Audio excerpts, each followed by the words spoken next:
You guys know I love podcasting and listening to podcasts, and I'm guessing if you're listening to this that you love podcasts too. Have you ever considered podcasting yourself? It is a great way to reach your audience, grow your know, like and trust factor, and not need to show your face unless you want to. If it is something you've thought about but you don't know where to start, then head over to becomeapodcaster.uk/BAP quiz, BAP quiz, to access a 2-minute quiz that will help you work out what type of podcast might suit you. That's becomeapodcaster.uk/BAP quiz. Today we are talking about building business connections. Let's go. You're listening to the Wedding Procast UK, the place to be if you are a UK wedding professional looking to grow and streamline your business. I'm your host, Donna Eade, 10-year wedding photography veteran and CEO at the Society of Professional Wedding Vendors. If you want to grow and streamline your business, this is the podcast for you. Make sure you hit subscribe where you listen, or join our email list at www.spwv.co.uk. You'll find the sign up form at the bottom of every episode, and by doing so you won't miss a thing. So let's jump into today's show.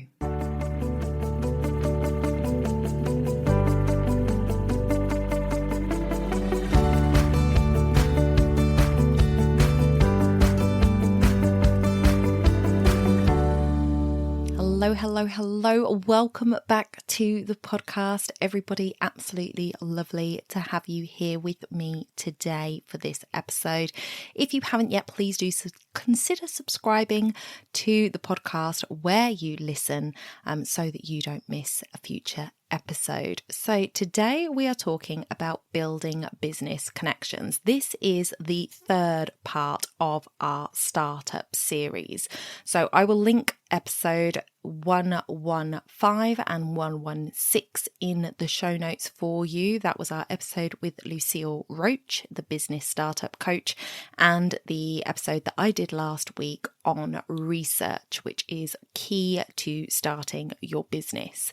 Today we are going to be talking about building your business connections. So having a support network is so important.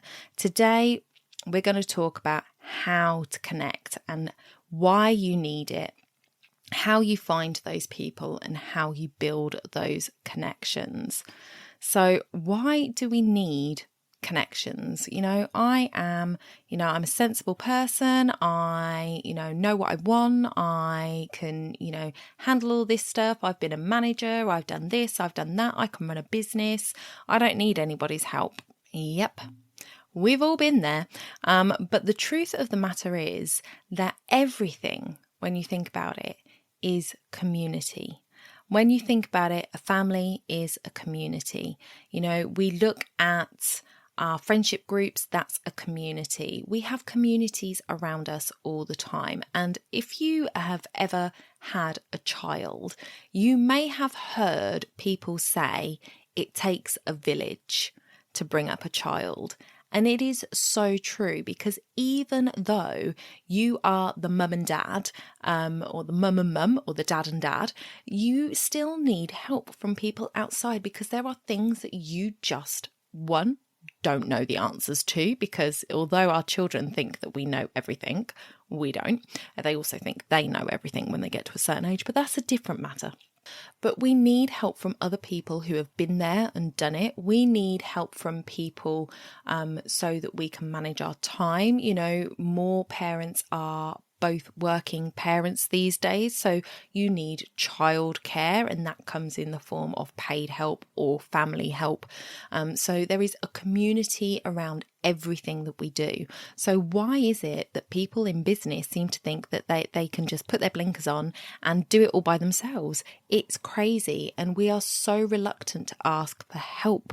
And I think especially when you're starting your own business, you feel like asking for help is a sign of weakness, or the opening for people around you who don't believe in you to say, see, I told you couldn't do it. And we really need to get out of that mentality. Just move that away. Family mean well, they do, But if they are regular 9-to-5ers, they cannot understand what it is like to run your own business. And not only that, but some family members won't be supportive, and they'll be like, oh, what is it you're doing again? Or, is that even really a job? They get these ideas in their head of what it means to work in this world. And if it is different to their thoughts and opinions on that, then they say things that, although they may not be meaning them meanly, they come across as an attack on what you're doing. So it is really important for us to be able to go out there and find people who understand what we're trying to do, and can help us when we need it, because family is not necessarily the place that you're going to find that kind of support. There are obviously lots of family out there that do support people in their businesses, are right behind them and are like, yes, I will work the long hours so you can leave work and start this business, and I will do overtime for the next six months to get you started, or whatever it is. You will have people like that in your life as well, I'm sure, but they still can't understand the stresses that you go through, or the complications, or the questions that you have. They're not going to be able to answer them for you because they're not in that situation. So it's really important to find a community of like-minded people who can understand and can help you out when you need it. It's a really good idea to find a connection with people who are in business, but also people who are in your industry. So if you are in the wedding industry, it is great to connect with other wedding vendors. Really, really good idea. They obviously know firsthand what it's like to work in the industry. They know the stresses and strains that it takes, because, as I have said a million times before, the pressure on a wedding is so much different to anything else, because there is this one and done. It is that one chance to get it right, and it does create a lot of pressure. So people in your industry will understand those pressures and understand where you're coming from. But it is also important to have business connections with people who work for themselves in other industries, because they have a different perspective. And it is very easy in your industry to put your blinkers on and say, this is what we do in this industry, and kind of ignore everything else, or not even know it's there. One of my business connections, one of my friends, Carly, who has been on this podcast before, she has said, you don't know what you don't know. And her business is helping other people find systems within their own businesses that can make things easier for them, automating certain things, booking systems and things like that people, you just don't know what you don't know. So having people that are in business but work in other areas can really open up a whole new perspective for you. And, with everything, you take everything as it's meant. It's something, there's a piece of advice, you can take it or leave it, take bits of it, leave bits of it. It's what appeals to you the most and what's going to work for you the most that you take away from these conversations you have with people. But nobody is going to be 100% right when it comes to your business, because it's your business and you need to do it your way. But there is definitely a benefit to having people outside the industry that you can call on when you're having a hard time or you're not sure about something. And there is definitely an advantage to having people within the industry that you can connect with like that. So how do you find these communities? Well, as I mentioned last week, I run a community online for business women. So that is one way you can connect, is to find groups like mine. If you are interested in coming along to a Business Women Unlimited meeting, then you can find a link for that in the show notes. I would love to have you come along and be part of it. It is a great way of connecting with women in business. We do not exclude men. So if you are a man, don't think that you can't come along. We are predominantly women. I think we have 3 or 4 men that have been and come on a regular basis over the years, but it is predominantly women. But there are other groups out there that you can join that you can network with people that are in different businesses as well. And then there are industry specific networking groups. So you could find a wedding vendor networking group in your area. You can also find groups online. So Facebook is full of communities. All the groups on Facebook, those are all communities. So head over to Facebook, look at what it is that you're doing in your industry, and go and find a group of like-minded people. Connect with them, talk with them. You will find that in that respect, you will probably find people that are outside the country that are doing what you're doing. So that is an added perspective. So not only have you got people inside your country that kind of know how things work here, that can give you ideas and thoughts on business outside of your industry, you've got people that are working inside your industry that could be in America or Australia or some of the European countries, or anywhere in the world, and they can say, oh well, over here we do it this way, which sometimes might not apply, but could be a completely different way of looking at something. So it is a great way of connecting with other people that do what you do that aren't necessarily on your doorstep. I would highly advocate meeting people in person. Have one-to-ones with them. You can do that online as well. That's not a problem. But I think there is great value in meeting somebody in person, which leads me on to the final point of today's show, which is building your community. And I think that meeting somebody in person and having that in-person connection is really important for building that friendship base. I think it is really nothing can replace it. Online is great. It has opened up the world to us, and we can have friends in other countries. And I have a very, very good friend who lives in another country who I would not have met had it not been for a community I was part of.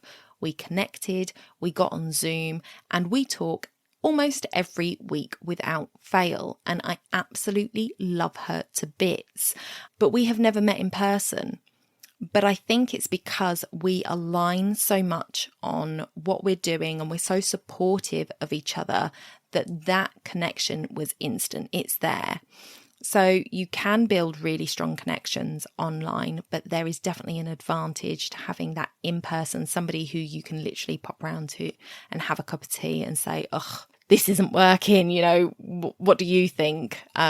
Is a really handy thing to have as well. So definitely create some balance there of online and in-person connections so that you just have that rounded community around you. Make sure you follow up. So at networking meetings, you will find people will say book one-to-ones with each other. A lot of people don't do this. It is really where the magic sauce happens. So you could connect with somebody in a networking meeting, have a little chat with them, and then go on your merry way and never talk to that person again. But if you were to connect and say, hey, let's meet up for a coffee, or let's do a Zoom meeting, or whatever it is, and have that deeper conversation about your businesses and what you're both trying to achieve, you could really open up doorways. So one of the things that I didn't understand when I first started in networking was the idea that it's not about the person you're speaking to, it's about their network. And it's about connecting with somebody and building a friendship, building that relationship with them so that when they are next talking to their friend who needs a photographer, they're like, oh my gosh, Donna does photography. I should introduce you. So that you're top of mind. That's how we get those word of mouth referrals. So it's not about whether the person you're speaking to is going to buy your product or service. It's about whether they're going to be able to recommend you to their friends, So don't think of it as like, oh, they're not engaged, they're not getting married, so they're not going to need my services. There's no point in me talking to them. Absolutely the wrong way to go about it.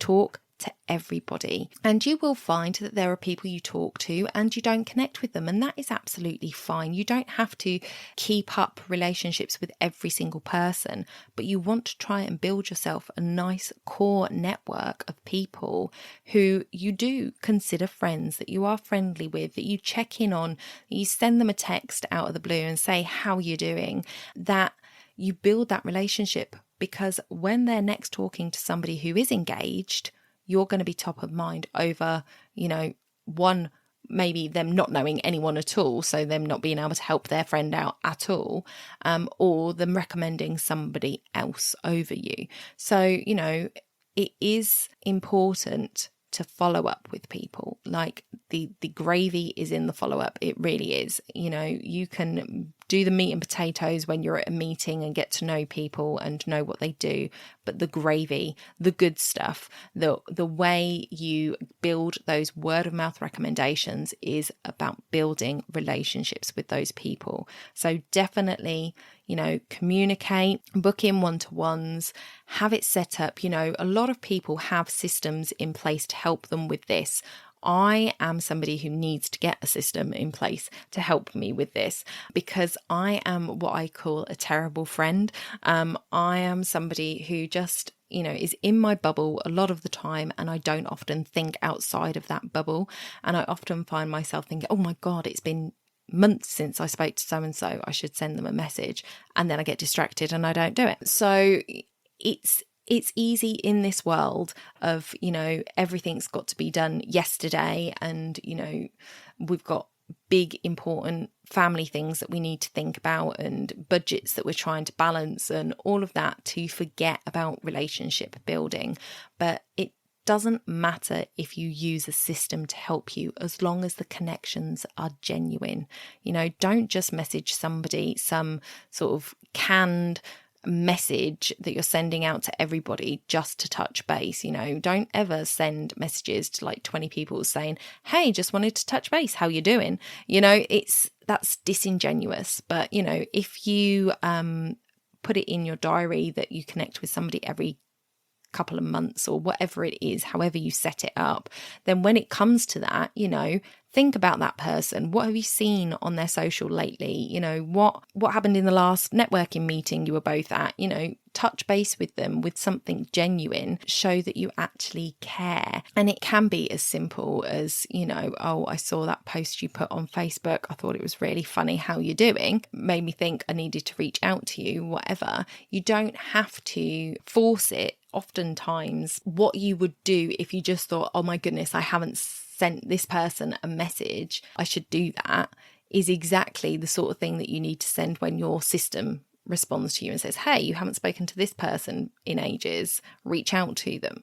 So definitely there are systems that can help. And I think when you are first starting, it can be really handy to have those systems in place to get you started with building that network. And then once you've kind of got your core set of people that you really gel with, and you are enjoying their company and enjoying the conversation and liking the business that they're building, and you've got those kind of people around you, then you can kind of maybe lighten up on it a little bit. You still need to be building new connections all the time, building new connections, but there are different levels of connections, and you can decide when it's time to up the ante a little bit more and build stronger connections with people. But I would say it is definitely where the gravy is. And I was blown away by the simplicity of it when I realized that, that don't ever write somebody off because you think that they're not going to want what you're selling, or that you don't want what they're selling, because you don't know who you know that they might need to talk to, and vice versa. So today we have talked about building your business community, finding your cheerleaders in there, find your no nonsense people, the people that are going to tell you as it is.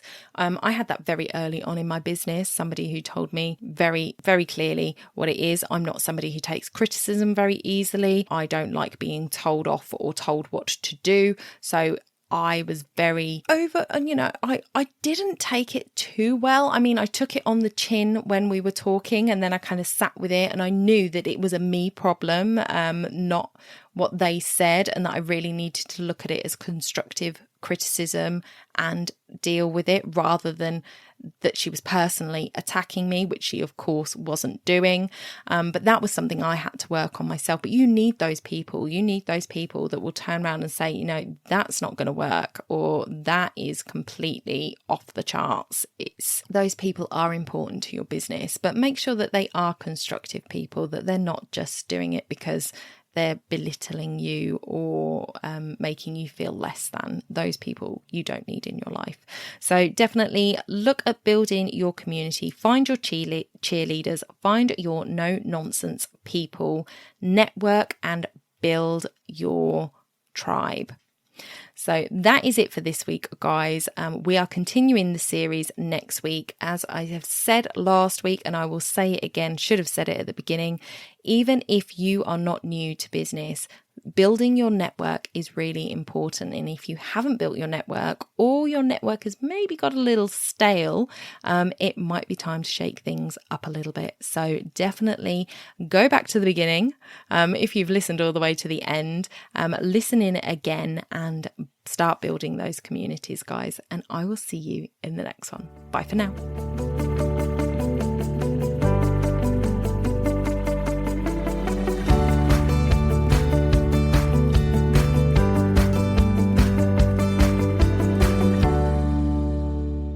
Don't forget to hit those stars and leave a review of the podcast where you listen if you found value in what you heard today. It's a free way you can help the podcast reach more people just like you.